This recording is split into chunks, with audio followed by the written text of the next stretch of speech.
All right, here's the final product. Now I do have topsoil and compost, and I have a little bit of potting mix and cocoa core,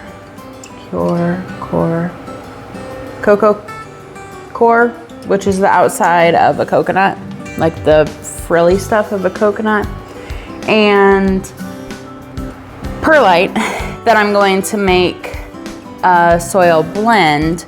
But I do have 2 of these trays that take 36, the larger of the peat pellets, that I'm gonna go ahead and just use for that, because they're specifically made for that, but also they're pretty flimsy.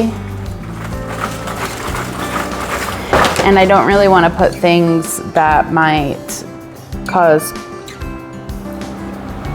problems as far as weight is concerned. So we'll go ahead and start with these, with today's plants, and then we'll move on from there.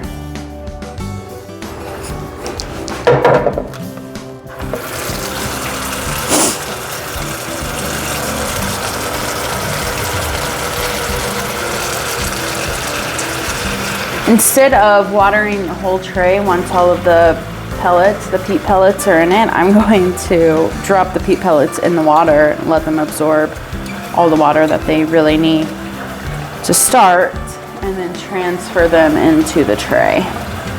So that's why I'm just filling up this bucket full of water.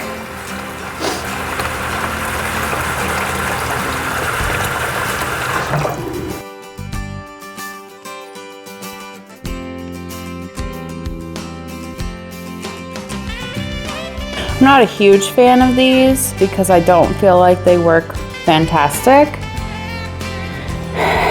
but beggars can't be choosers, and at this point we already have these. So we will use these, and then I will figure out a different way to plant seeds in the future, not using the peat pellets. I don't feel like they get fully expanded, even if I just let them soak and soak and soak. These aren't even starting to expand, which is bothersome, concerning to me.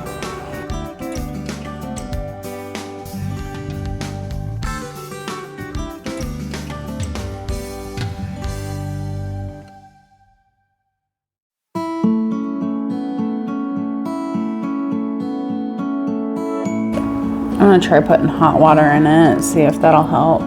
This is kind of lukewarmish. It says warm water, but maybe hot water will do the trick faster. Because as it stands, they're not really expanding. Let's take our water. Let's not waste it. We'll just go ahead and pour it right into this bucket. This is where I'm going to be mixing up the other soil.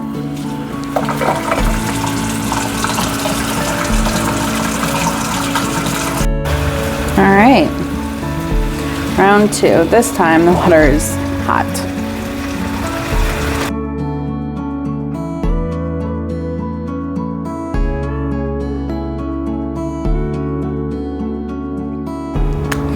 So this is working a lot better. Apparently it just wasn't hot enough.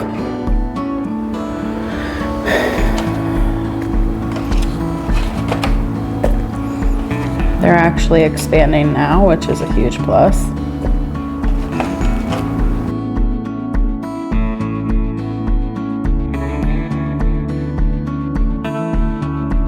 Once they get about this size, I'm going to put them into the tray because I don't want the soil to get so loose that it starts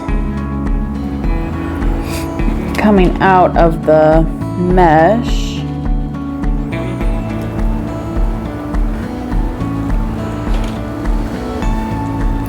This This is a good jump start though, because if you noticed in the 36 pot, the 36 tray pot that's really small.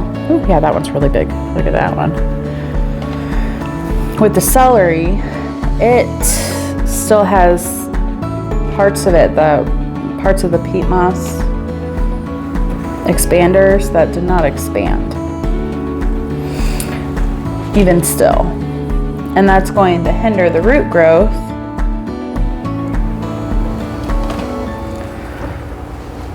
I need to get more soil or more water in here. It's going to hinder the root growth for the celery. It has hindered the root growth for the celery. I'll show you that here in a little bit. The ones that are in the blue cups, although they didn't start out as great because it was just topsoil and there was no extra boost, they are doing better now because their root system has had time to grow and isn't fighting the blocky aspects of these peat moss things. One tray down. Here's for this flimsy part. Ugh.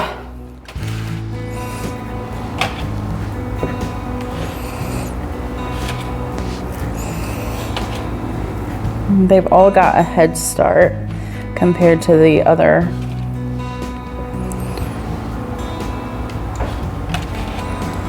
tray with the celery. So hopefully they will do better. Plus the fact that it's warm water is going to help with the germination rate on these.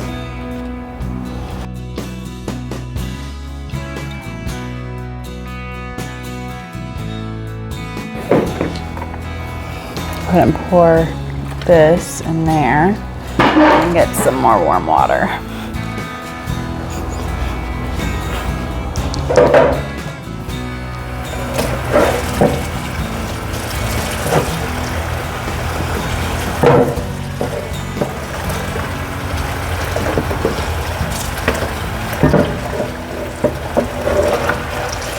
You won't need too much more because for the most part they've already expanded to the full amount that they're going to expand. This tray needs just a little bit more water.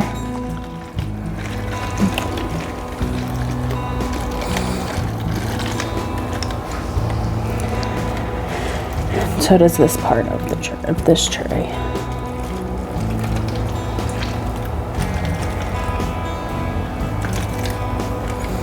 Okay, so here's all of those expanded. These are going to be able to go in the trash. I'm not going to lie, I am mixing this together just based off of things that I've researched. So I'm going to put in some topsoil, some compost manure, some worm castings, which is kind of like compost as well, some organic cocoa coir, so like the outer fuzzy stuff on a coconut, some vermiculite, and a little bit of water to create a potting soil, a potting mix that I think I will like and that I think the plants will like. So here we go.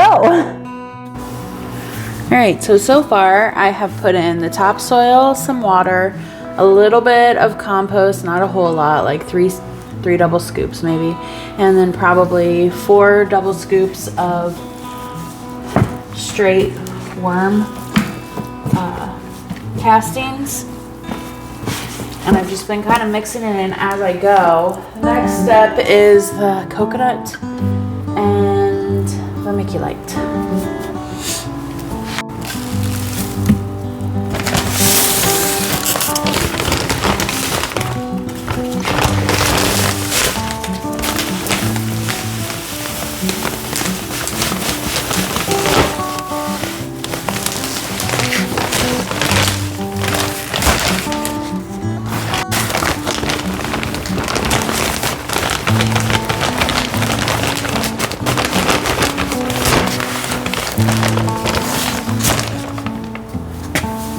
right, and we will see what this does.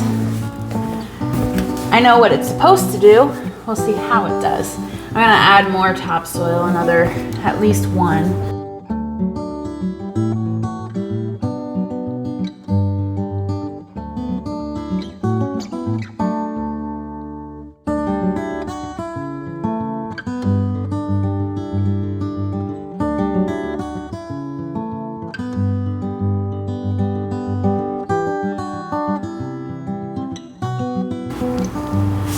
Probably gonna add a little bit more fertilizer to this. Worm castings for sure, not fertilizer, compost. Worm castings for sure, probably also manure compost, just to give it a little bit extra boost. I'm also going to be digging farther in, but I'm gonna do all that off camera so I don't accidentally knock my camera over. And I will show you what the final result looks like. It's not looking too bad so far. I just don't think there's enough compost in it. So we will see what it looks like way down deep and then go from there. All right, here's the final product. Here's the final product. It is light and fluffy, which is great for potting or for seeds so that they can grow their root systems well. It's very well fertilized, but not so much that it's going to burn the seeds from the compost manure and the worm castings.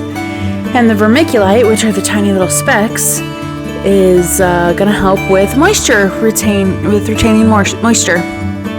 So I'm happy with how this has turned out. And we shall see how it works, or if it works well. And this is my first go around, so here's to hoping. I think we're only gonna need one of these 72 cell hexagon trays for the rest of the seeds that we're planting today, so I'm just gonna fill that up real quick.